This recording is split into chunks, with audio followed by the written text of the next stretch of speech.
So, our next review is going to be for Invincible season 3. So, of course, it is the third season of the Invincible animated series here on Amazon Prime, based on the comic from Robert Kirkman there. Um, and here's another season where Mark is getting his ass whooped again. Life is just terrible for him as Yeah, always. it's like the more Mark gets his ass whooped, the more miserable he is, the better the show gets. Yeah, I mean, always going through a lot of trials, tribulations, Mhm. pain, suffering, life altering events. Yeah, all that kind of good stuff going on here. One of the life altering events happening is that he has now a kid brother, Oliver, there, who he met last season. And he's trying to help him, guide him into becoming a hero like he is. Amongst with all that kind of going on, there's the looming war between Earth and then the Viltrumite people. You also have that going on here, and constant, of course, all these other villains who come into play here. These monsters of the week, villain of the week type situations that come into play, that he also has to deal with there as well. Mhm. I'm going to pass around and get you guys' thoughts on this season 3. Chris, what are your thoughts on season 3 of Invincible here? I think so far it's my favorite season yet. Um, this aside from the violence and the gore, I really do love how this is just a great coming of age story for the character of Mark. Mhm. Every season, there's a new relationship he has to navigate. Every season, there's a new challenge he has to overcome, a new hurdle, a new obstacle, adversity. Just and he's growing up. He's getting older. He's getting better. As seasons go by, you can see he's getting better at making decisions and choices, and you know, following his gut. He's growing up. He's becoming a man. Um, yeah, this season's fantastic, and everything going on between him and Cecil is that's really great drama, really great tension, and how this season 3 ends with Cecil saving Jeffrey Dean Morgan. Yeah, they just mended that Burton Bridge. It feels like, and now Cecil does this. I'm like, Mark is never gonna trust you, dude. Yeah. Like, yeah. Yeah, and that's something that we talked about in the mid-season is how Invincible as a comic, it's meant to be uh we say the term deconstruction a lot, and especially in superhero media now, but the Invincible comic, it was all about trying to ask the questions of, okay, if superheroes were real and were on the side of the angels, how would they like navigate day-to-day life? And in this season, the big moral question, then dilemma that Mark is dealing with, is his willingness to kill, Mhm. and falling out from his supposed killing of Angstrom Levy last season, and his struggle with that. And Cecil is, representing that perfect moral gray area of, yeah, it's like you can either be the good guy or the guy that saves the world. And I feel like that theme, if it hasn't hit for you by the third episode, it definitely hits by the fourth, where Mark travels to the future and meets an older immortal. Mm. Yeah. Big thing, yeah. He tries to have a no kill rule, and then you learn in this world it's so hard not to have a Mhm. no kill rule, because like villains just kind of like they almost like you maybe the situation with the mortal, like he's begging him to kill him, like he's Mhm. asking him to kill him, and that, and Men, then men will conquer the entire planet, become a ruthless dictator instead of going to therapy. yeah, Mm. it's just like, man. So yeah, you see that kind of going on. So that is a lot of what Mark is struggling with there, as well. And Angstrom Levy, who's voiced perfectly by Sterling K. Brown. That's all something we remarked about this show, is like the voice cast is amazing. Mhm. And there's some newer additions to it. You have Simon Mhm. Liu, who comes in. People know as Shang-Chi. He comes in here as Duplicate's brother. He comes in here as that. Even though I felt like a lot of his stuff didn't. Maybe they're setting him up for more stuff in the Mhm. future, but I felt like a lot of his stuff Yeah, didn't really I live. think he's a much he's a bigger part of the comics because they did one shots of all of the members of Team and the Guardians of the Globe, and he plays a bigger role in that. But the biggest addition besides Jeffrey Dean Morgan as Conquest is Aaron Paul as Powerplex, who is a character who witnessed his sister and his niece die during the fight with Omni-Man in season 1, and he is just reeling from those deaths and been trying to go after Invincible, go after him the right way by using public officials, using the justice system, trying to get signatures and petitions to, at the very least, have him answer for his crimes and take accountability. But he, goes on this revenge mission. What do you think about his character and the newer voices here, Chris, in the season? Yeah, Aaron Paul, amazing voiceover work. A lot of yelling, a lot of agony, a lot of screaming, a lot of grief, and it's all in his voice. And yeah, when he takes it into his own hands, and even his horrific consequences, like getting his wife and child involved in this revenge mission. I'm like, I knew he was. I knew because I had read the comics, and I was almost like, I kind of reacted to this the same way I did The Last of Us. It was like, oh, please don't go this route. Please don't go this route. Yeah. I didn't read the comics, but I had a feeling once the wife and child got involved with this, I'm like, it's not going to end well for them at all. It's like the entire time, he's like, whenever he hits an obstacle, he's ready to, okay, I tried. Yeah. And she's the one who keeps egging him on. Like he gave up like a few times, and she was like, no, don't give up. Like, you can do this. I'm like, and like the baby got fried, she got fried, like burnt, like they got cooked. And I think we got to the 5th episode when we did the mid-season breakdown, and we said, yeah, things are getting a little too chummy for this show.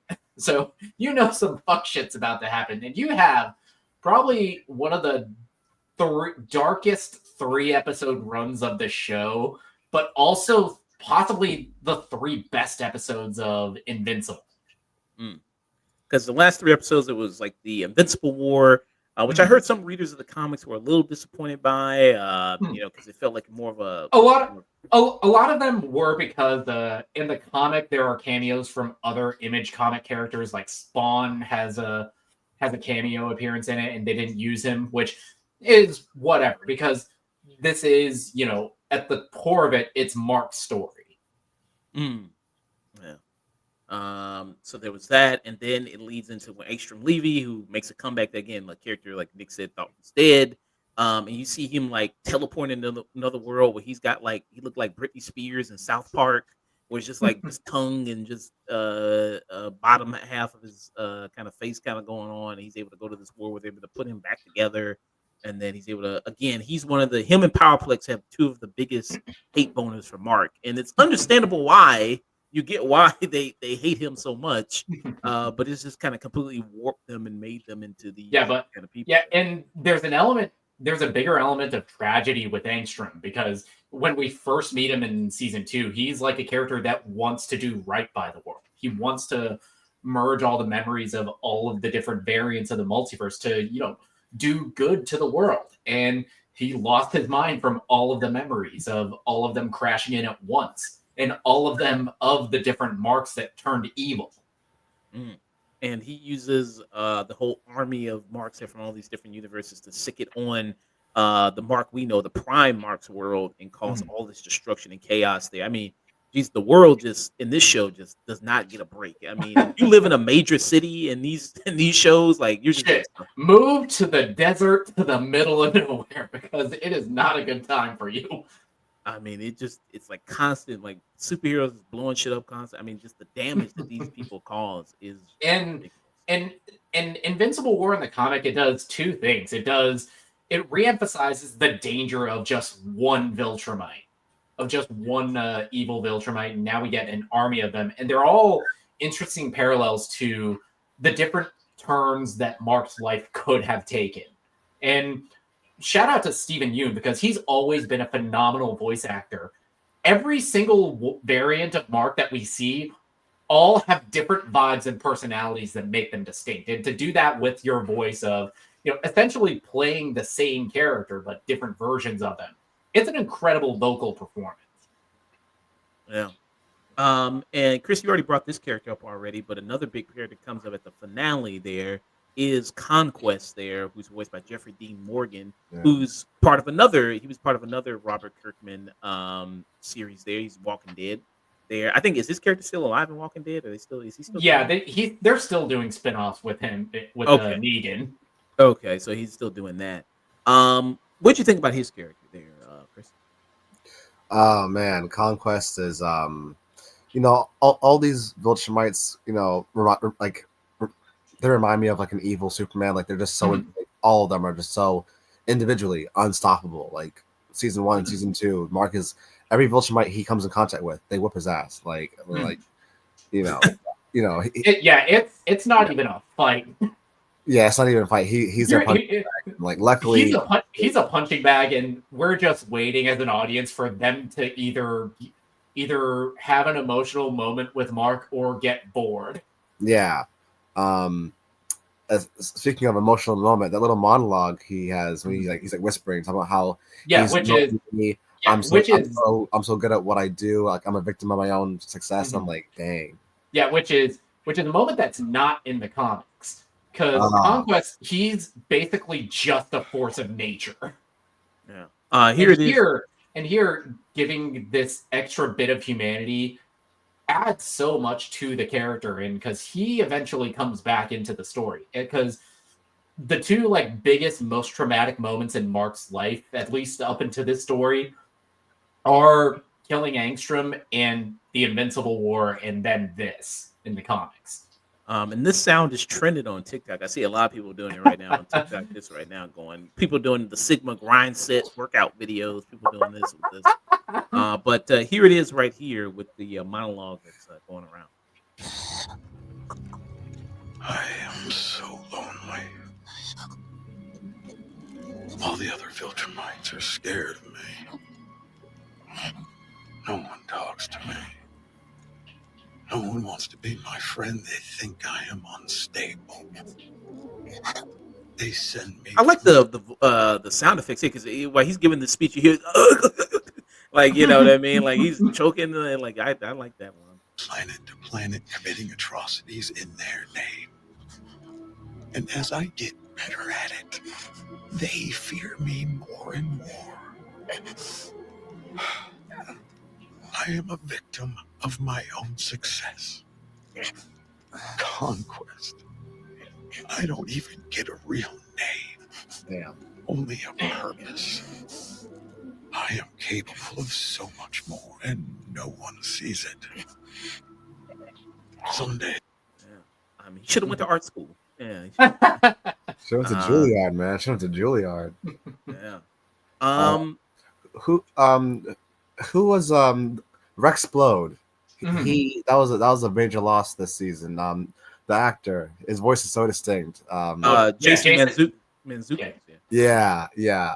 Another great voiceover performance by him, and I'm really sad that Rex is gone. I don't know if he comes back in the comics, but if he's gone, that's a major loss because he was such a delightful character who definitely brought a certain level of levity to this show that is dark and heavy.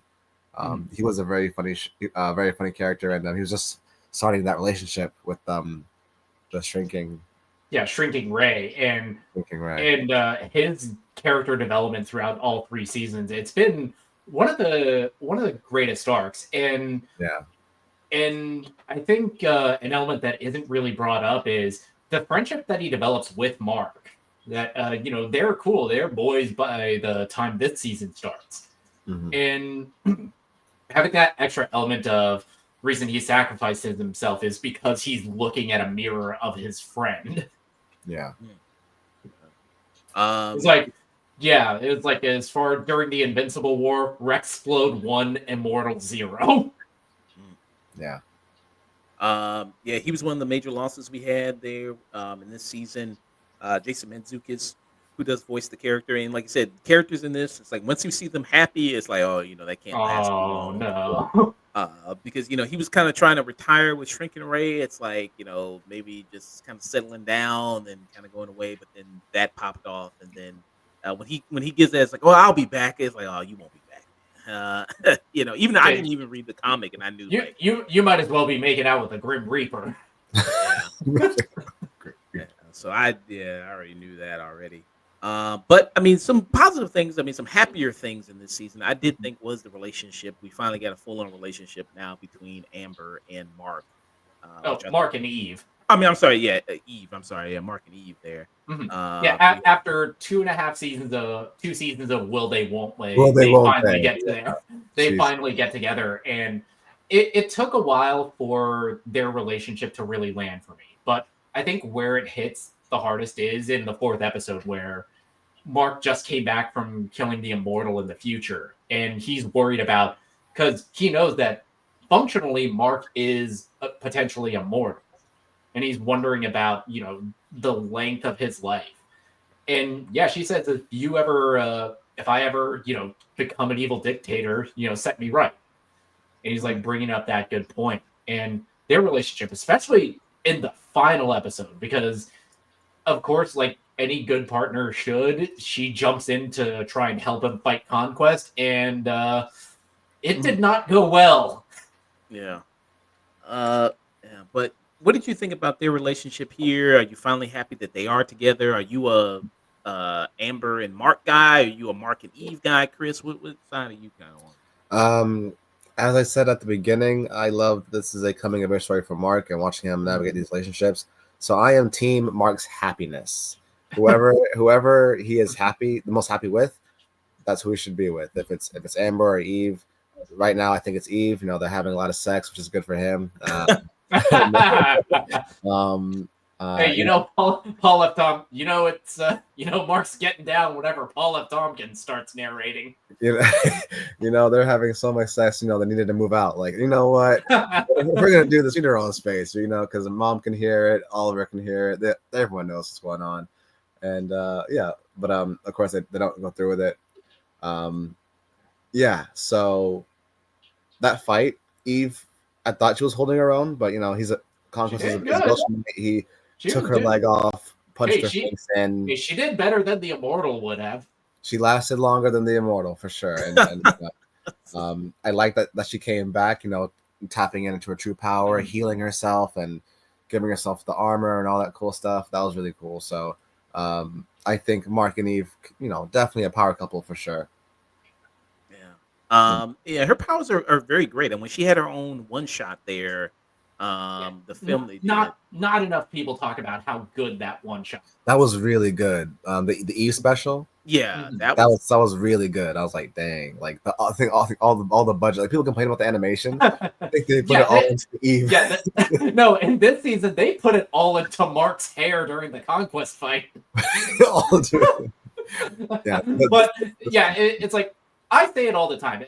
As much as the animation does tend to lack in smaller moments between characters, I think it always hits during the action. Oh, yeah. And the voice performance and the writing are where the show stands out. Yeah, for sure. Yeah. And Robert Kirkman did say like the goal is to have a season every year. So every year to have a season. That's the goal. Because the comic goes for a long time. The comic ran from like 2005 to like 2018, I think.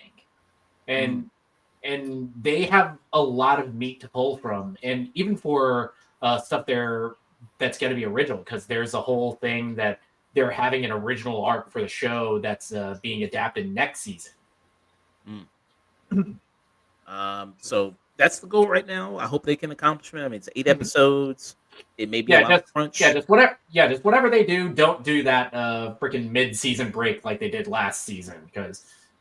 Yeah, if they did that this season, all of the momentum from the show would have been just gone.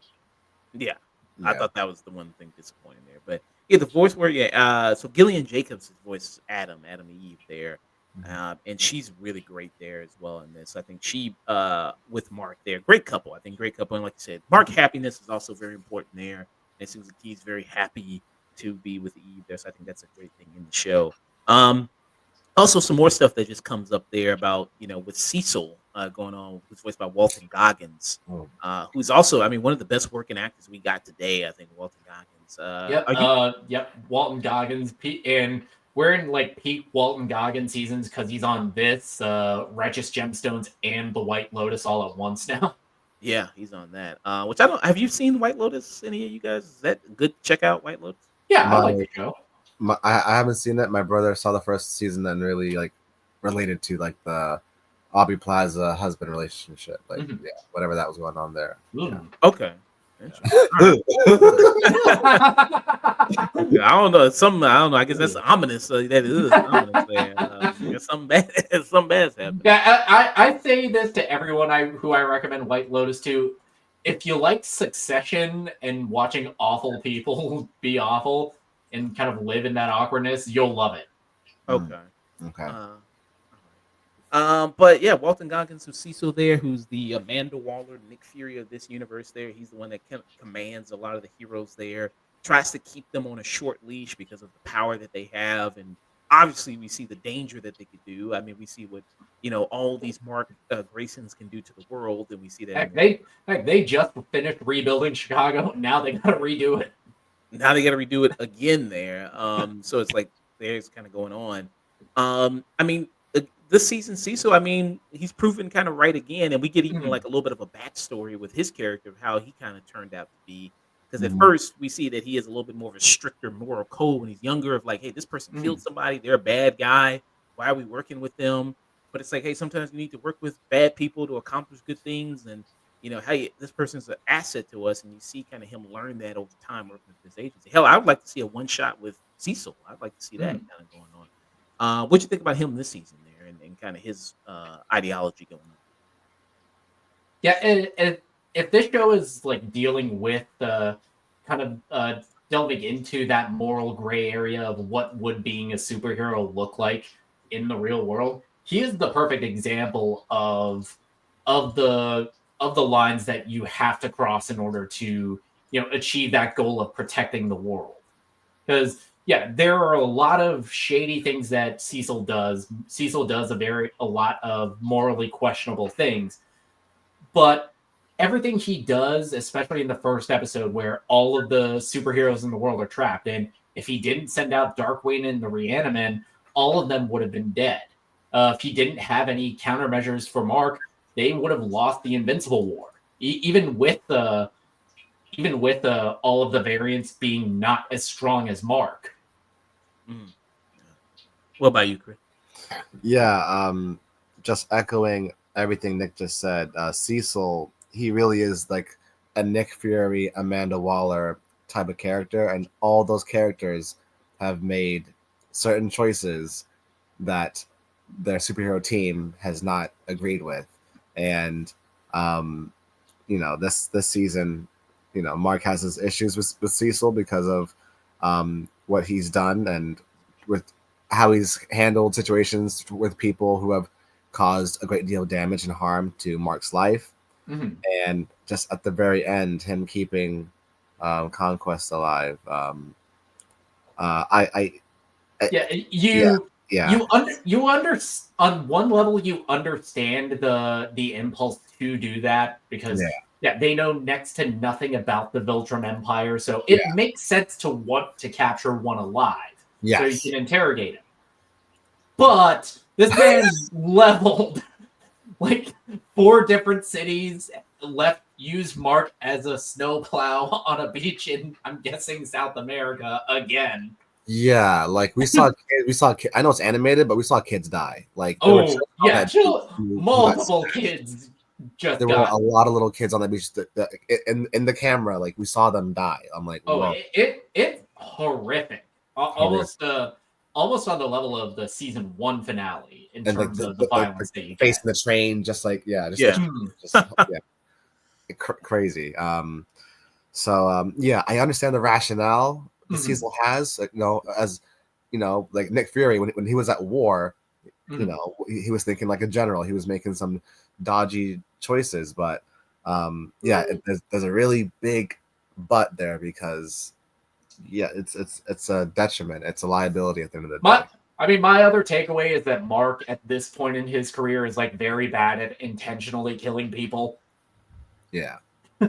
Because him, Conquest, Engstrom, Levy, their faces were basically hamburger meat, and they still somehow live. They still somehow live. Yeah, they both somehow still live. Like I mean, Mark. movie, Mark breaks both his hands in the fight, breaks his leg, and that's when he just starts headbutting him to death. Yeah, like when they clash and like his like his femur is like yeah. But yeah, this is the same. Yeah, I mean, again, very reminiscent of what happened in the first season there.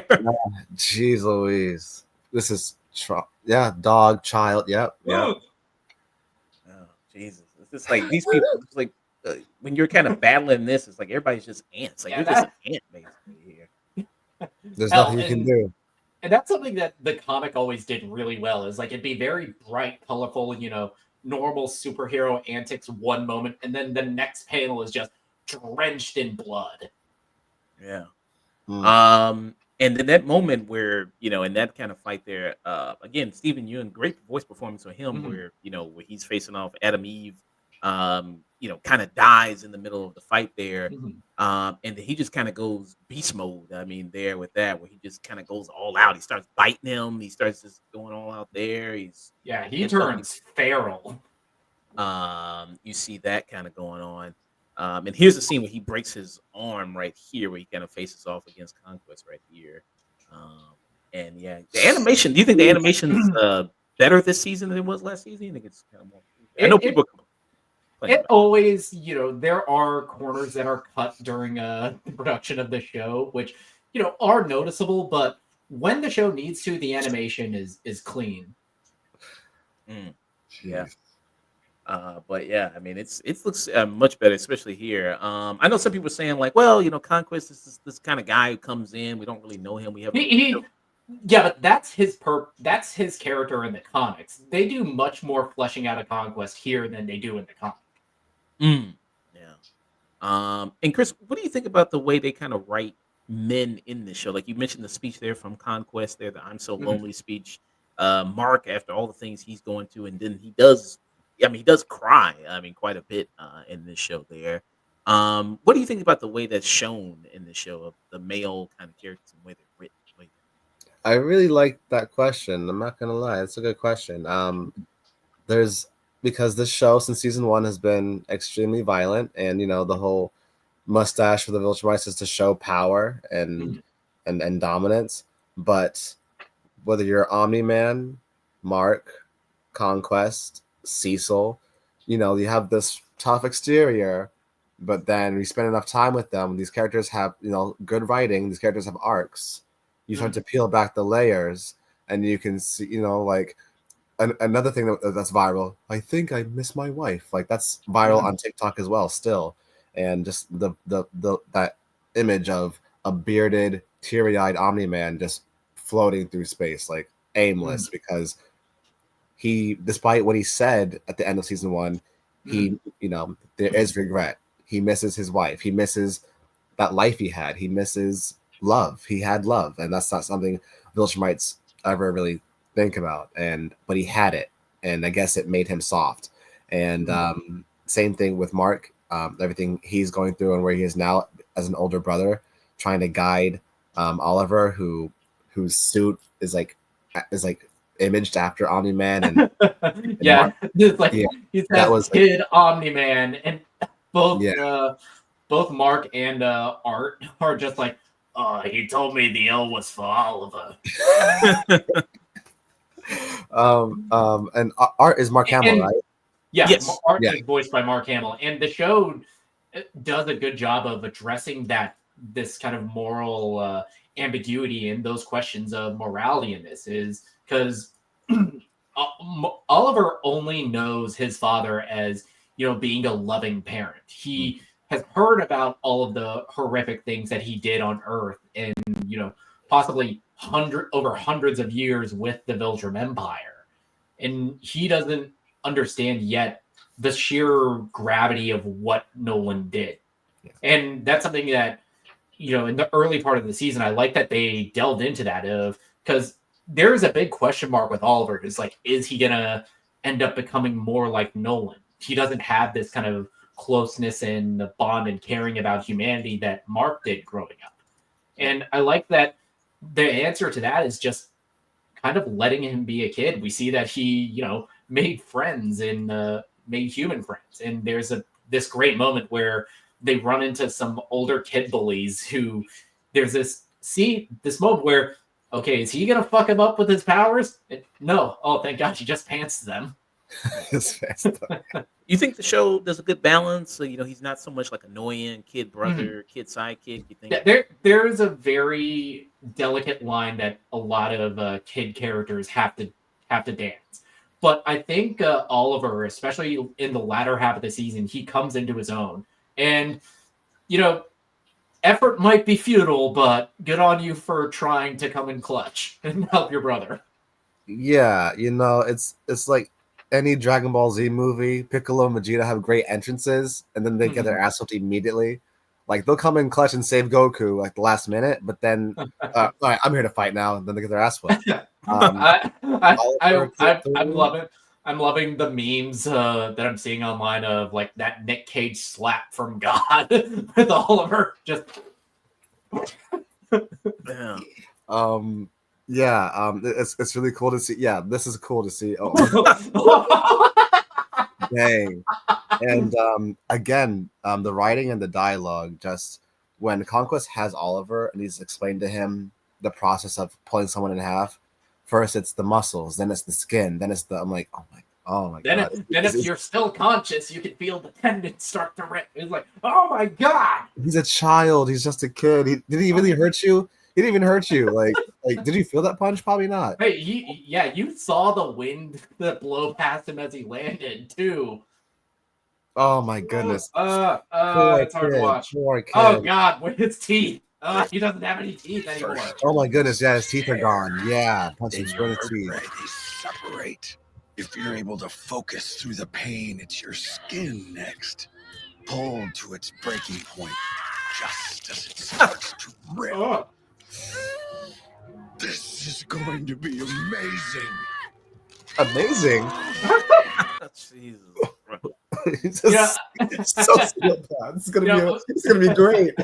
When they announced the cast for season 3, because they said, it was like Cliff Curtis is going to be in this, Aaron Paul,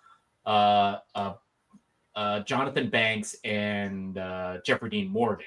They announced those being members of the cast. And when I heard that and where I saw the season was going, I thought they were going to do, okay, Jonathan Banks is going to be Conquest, and Jeffrey Dean Morgan's going to end up being Brett. And I love that they flipped that, because I feel like Conquest, especially having reread the comic and gotten to there is this glee that Conquest has with this whole fight that he has with Mark that only a guy who could play Negan so well could bring to the role. Is that your? It's like you think I'm gonna give you a chance to surrender?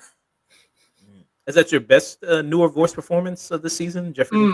It's a tie between. It's either him or it's Aaron Paul as Powerplex. Yeah.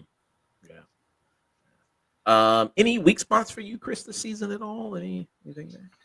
Any weak spots?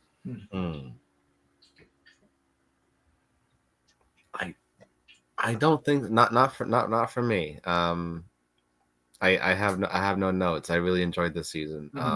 I will say that one moment where he went to the future and there's like a future version of Eve, and when the guy in the robot character helped. That's the season finale of season 2.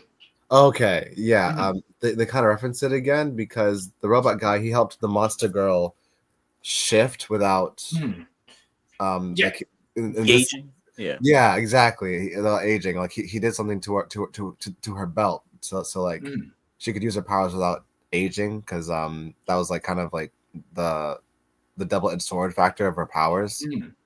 And in the future, in that finale of season 2, we see that Rexplode is like in the